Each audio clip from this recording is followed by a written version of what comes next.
Hey Pretty Girl Club, in this video I'm going to talk about strategies that you can use to level up your pretty privilege in 2024. So I talk a lot on this channel about the concept of privilege stacking, but I also want to get into beauty tips that I think are especially applicable to mixed race women or women who look mixed. So the benefit you have is that because you look like you are multiracial for the most part, or most of you on this channel do, I do think that oftentimes it is easier to get away with different hair textures and styles of makeup because I have seen some women where they will put on a certain wig or a certain hair texture and it just does not blend with their facial features at all. Like it just looks totally fake.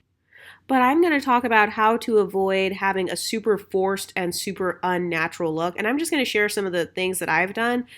So, tip number one is when it comes to hair extensions, wear hair extensions from your racial background. So, like, for example, if my background is Black, white, Latin American, I've noticed that when I wear half wigs that have kind of this very loose, wavy texture, and then I keep my curly hair out in the front, it blends really, really well because my natural hair texture is matching it. So it doesn't look like a freaking pin straight Taylor Swift hair color just growing out from my scalp. Oh, and another thing that I like to do is I always wear hair extensions that have dark roots. No matter what color I'm doing, I don't care if I'm doing blonde or red or blue, green, any other crazy color, I always make sure that the roots of the extensions are dark and it matches my natural hair color because that tends to make it look more real.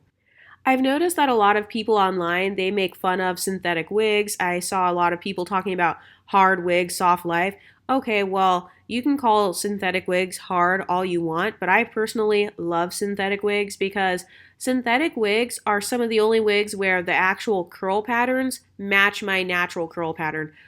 I feel like it's a lot more obvious whenever a girl is wearing the human hair, kind of that water wave hair texture. I can instantly tell when it's a weave or wig because that hair type is so overdone. I mean, I literally see pretty much every girl wearing that exact hair texture. By the way, no shade to that hair texture. I have that hair texture naturally. But I think a part of the reason why I've never been into it is because I feel like since everyone else is already wearing it, it makes me feel like I'm blending in more when I wear that texture of like weave and stuff, as opposed to standing out with a different curl pattern. So that's another beauty tip that you guys can use in 2024 is to wear different curl patterns or different hair texture patterns than whatever the popular norm is. Because like I've noticed that a lot more girls tend to wear the human hair wigs, and I do think that the human hair wigs are higher quality. Like they definitely don't tangle as much. But if I had to choose, I would rather just stand out and have like a hair texture that is more unique because I've noticed that whenever I've worn like a half wig, for example, and it's a synthetic one and it matches my actual hair texture, more people tend to think that it's my natural hair. My own grandmother at Christmas thought that my half wig, my synthetic half wig, she thought that it was my natural hair because I had my hair out in the front and it kind of blended. I put the little bayang in the front and it blended with the waves of the half wig.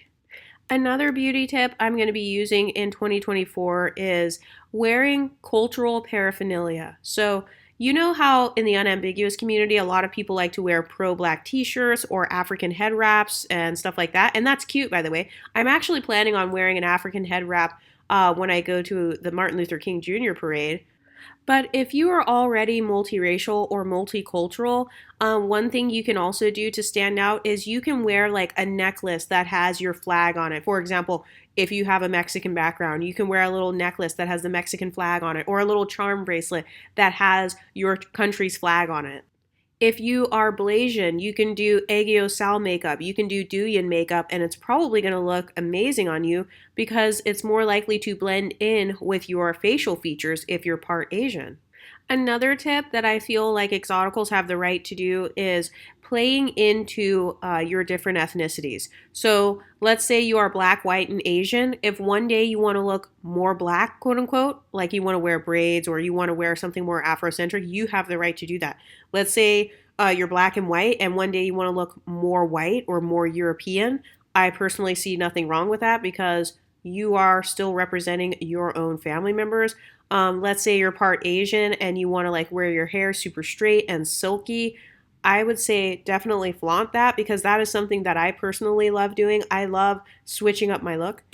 Another thing that I love doing that I think is a good tip for exoticals is wearing the colors of your country's flag. So let's say your family is from like Jamaica or something. I've seen some girls, they will just wear the colors and you can kind of tell like, oh, they're trying to represent like the Jamaican flag and it looks really cute. I've also seen that they have some t-shirts on Shein that have the different countries on them. So you can do that as a way of representing your background if you want to. And for the haters who are saying, "Oh, you making be a mixed a part of your personality," my family background and where I come from, that is a part of my personality because my family members and my ancestors are the ones who created me. My mom and dad came together, all of my grandparents came together, and if it weren't for them, I wouldn't exist. And because those people raised me, yes, my cultural and racial background is a part of my personality, and I have the right to dip in and out of each part of my ethnic background as I choose. So, yes, if I choose to wear blonde extensions one day, I can. And guess what? They're probably going to look good on me. And I don't feel uncomfortable if I wear blonde extensions because I have people in my own family who have blonde hair. So I don't have that same feeling of it being inauthentic. And I actually think that that is something that a lot of people get kind of jealous of. It's your fluid identity. It's the fact that your actual facial features or, the way your bone structure is or your hair texture or whatever it is, your body shape, you are able to kind of morph in and out of whatever part of your ethnic background you want. And that's just a part of how you were born. So guess what? I am no longer going to downplay my phenotype in order to make others feel comfortable. If you hate mixed people, that's your problem. If you hate lighter skinned people, that's your problem. If you hate dark skinned exoticals, that's your problem. Another thing that I love to do is I love wearing popular hairstyles from different ethnic backgrounds that are a part of who I am.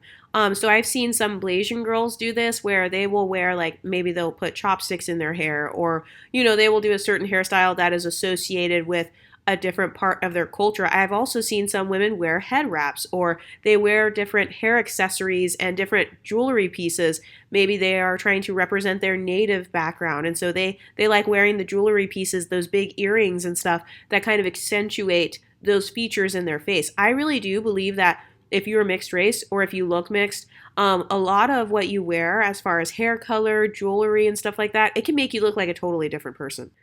Like somebody else will wear a Native American print dress and some earrings and they just look basic. Meanwhile, if you are actually part Native, you could wear the same stuff and literally look like a real life Pocahontas princess. So it's like, why not? Every woman has the right to treat her body like a canvas. Every woman has the right to celebrate and accentuate her beauty in whatever way she sees fit. And I love incorporating the different pieces of my ethnic background into my fashion and into my makeup and into my clothing pieces. One other thing that I like to do is I like looking up inspiration. So I will look up someone else who has a similar mix to me, and then I will look at what hairstyles they like wearing and what hairstyles frame their face the best. And sometimes I may try out the same hairstyles and they end up looking really cute.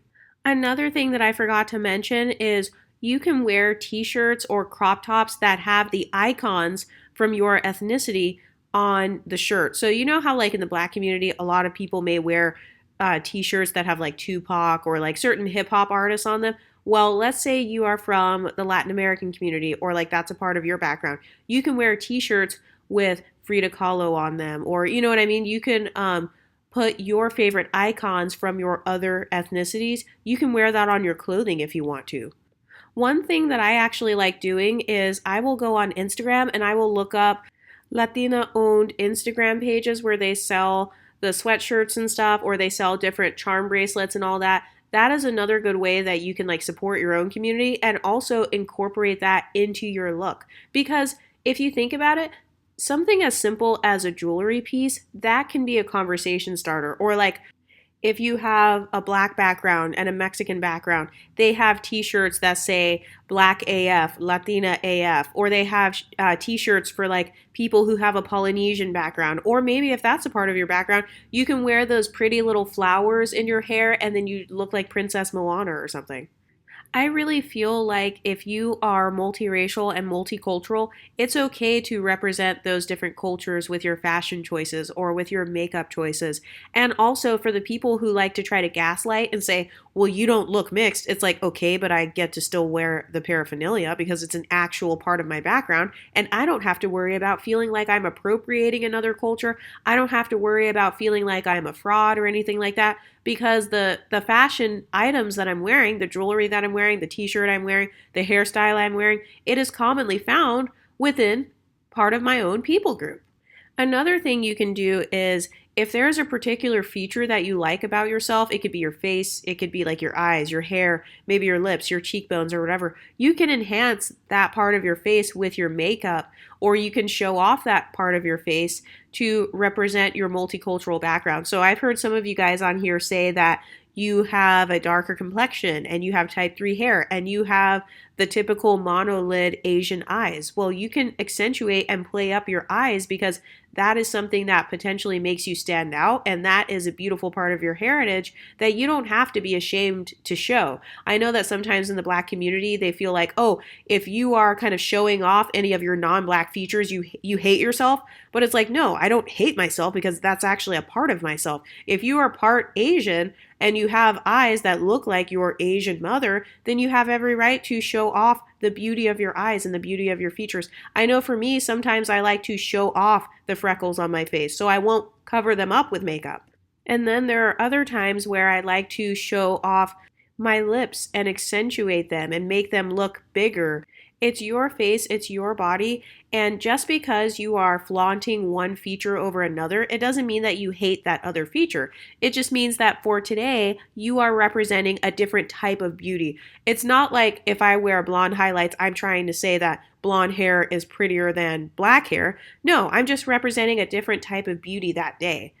A part of being beautiful is being able to have versatility, being able to switch up your look, not caring about what others think of you. But what beauty tips do you guys have for the Pretty Girl Club? Let me know in the comment section and I'll talk to you next time. Stay pretty, ladies.